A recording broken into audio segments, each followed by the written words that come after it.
ஒரு நபர் ஆணையம் அமைச்சிங்க, அப்புறம் அதை அவமதிக்கும் வகையில் அரசின் உயரதிகாரிகளை வச்சு அவசர அவசரமாக செய்தியாளர் சந்திப்பு நடக்குது, இதெல்லாம் சந்தேகத்தை எழுப்புது அப்படிங்கிறார்.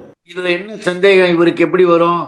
அரசு அதிகாரிகள் அங்க இருந்த பாதுகாப்பு கொடுக்கப்பட்ட அந்த காவல்துறை அதிகாரிகள் மற்றவர்களை ரிப்போர்ட்டர்ஸை சந்திக்காம மறைஞ்சாங்கன்னா சந்தேகம் வரலாம்.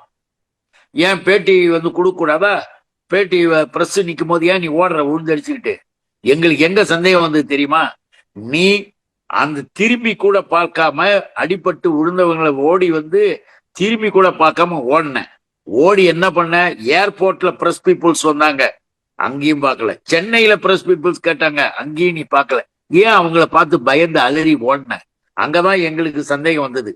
நீ என்ன முடிவோடு நீ செய்துகிட்டு இருந்த? போனியே, திரும்பி பார்த்தியா, திரும்பி கேட்டியா, என்னன்னு கூட எட்டி கூட பார்க்காத ஒரு மனுஷன் நீ நீ சந்தேகப்படுறன்றதுல என்ன அர்த்தம் இருக்கு? பிரஸ் பீப்புள்ஸ் வரும்பொழுது அங்க இருக்கக்கூடிய உயர் அதிகாரிகள் சம்பந்தப்பட்டவர்கள் பேட்டி கொடுக்கறதும் ஆணையத்தினுடைய விசாரணையும் இதுக்கும் சம்பந்தம் போடுறேன்னா உனக்கு இதுவும் என்னன்னு தெரியல, அதுவும் என்னன்னு தெரியல.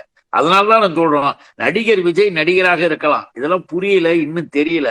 பொது வாழ்க்கைக்கு வருகின்ற பொழுது மக்களோடு கலந்து மக்களுக்காக செயல்படக்கூடிய, போரிடக்கூடிய ஒரு வீரம் வேணும். அவர்களோடு ஒத்துழைத்து நிற்கக்கூடிய ஒரு தன்மை வேணும். எதுவும் கிடையாது. கேள்வி மட்டும் கேட்ட போதுமா?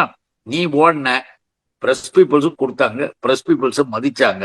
அது வேறு, ஆணையம் வேறு, புரிஞ்சுக்கணும்.